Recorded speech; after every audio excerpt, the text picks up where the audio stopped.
जबलपूरमधील अपघातानंतरचे photo सगळ्यांना रडायला लावतायत. या अपघातात प्राण गमावलेल्या आई आणि मुलाचे फोटोही मन हेलावून टाकणारे आहेत. लाईफ जॅकेट घातलेलं असूनही आई आणि मुलगा बुडाले कसे असा प्रश्न या फोटोंमुळे निर्माण झाला. जबलपूरच्या बर्गी धरणात घडलेली ही घटना फक्त अपघात नव्हती, तर मानवी निष्काळजीपणा आणि सुरक्षेच्या नियमांकडे केलेल्या अक्षम्य दुर्लक्षाचं ते एक भीषण उदाहरण होतं. 30 एप्रिलच्या संध्याकाळी बर्गी धरणात पर्यटकांची गर्दी होती. नेहमीप्रमाणे क्रूज बोट पर्यटकांना घेऊन धरणाच्या नयनरम्य खाडीत फिरायला गेली. पण नियतीला काहीतरी वेगळंच मंजूर होतं. हवामानात अचानक बदल झाला आणि काही मिनिटातच होत्याचं नव्हतं झालं. क्रूज उलटली. या दुर्घटनेत 9 जणांचा मृत्यू झाला, तर 23 जणांना वाचवण्यात यश आलंय. अजूनही काही बेपत्ता आहेत. पण या दुर्घटनेत एक हृदय पिळवटून टाकणारं दृश्य समोर आलं, ज्यानं सगळ्यांना सुन्न केलं. एका मातेनं आपल्या 4 वर्षांच्या निष्पाप बाळाला छातीशी कवटाळून अखेरचा श्वास घेतला. त्यांचा मृतदेह पाण्याच्या खोल तळाशी सापडला. सगळ्यात धक्कादायक म्हणजे आईनं लाईफ जॅकेट घातलेलं, तर काहींनी माय लेक एकाच लाईफ जॅकेटमध्ये अडकल्याचं म्हटलं.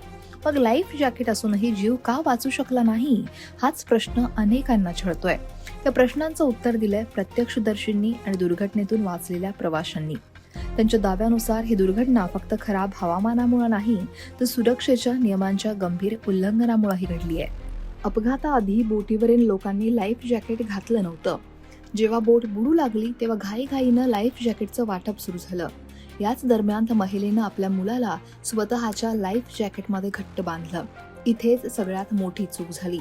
तज्ज्ञांच्या मते लाईफ जॅकेट व्यक्तीला पाण्यावर तरंगत ठेवण्यासाठी बनलेलं असतं. ते योग्य वेळी आणि व्यवस्थित घातल्यास तुमचा जीव वाचू शकतो. पण त्या महिलेनं आपल्या मुलालाही स्वतःच्या लाईफ जॅकेटमध्ये ठेवलं. त्यामुळे संतुलन बिघडलं आणि दोघांचाही मृत्यू झाला. एका लाईफ जॅकेटमध्ये एकाच व्यक्तीसाठी जागा असते. त्यातून एकाच व्यक्तीला पाण्यावर तरंगत ठेवण्यासाठी बनवलेलं एक विशेष प्रकारचं तरंगणारं फोम आहे. ते घालताना खूप जबाबदारी घेणं आवश्यक आहे.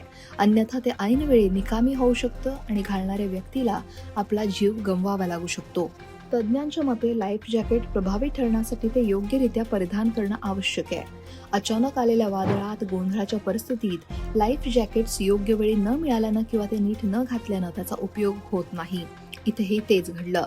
वेळेवर सुरक्षा साधनं उपलब्ध नव्हती, कर्मचारी अनुभवी नव्हते आणि सुरक्षेच्या नियमांची ऐशी तैशी करण्यात आलेली. या दुर्घटनेनंतर मध्य प्रदेश सरकारने चौकशीचे आदेश दिले आहेत. मृतांच्या नातेवाईकांना आर्थिक मदतही करण्यात आली आहे. पण गेलेले जीव परत येणार नाहीत. हा अपघात अनेक प्रश्न उभे करतो. पर्यटन स्थळांवरील सुरक्षेचे नियम फक्त कागदावरच आहेत का? पर्यटकांच्या जीवाशी खेळण्याचा परवाना कोणाला मिळाला? बर्गी धरणात घडलेली ही दुर्घटना आपल्याला मोठा धडा शिकवते. पर्यटन आणि मनोरंजन महत्वाचे आहे, पण त्याहूनही जास्त महत्वाचे आहे प्रवाशांचं जीवन. यापुढे तरी प्रशासन आणि पर्यटन कंपन्या सुरक्षेला प्राधान्य देतील अशी अपेक्षा करूया. या दुर्घटनेबद्दल तुमचं मत काय आहे? कमेंट नक्की करा आणि लोकमत सबस्क्राईब करायला विसरू नका.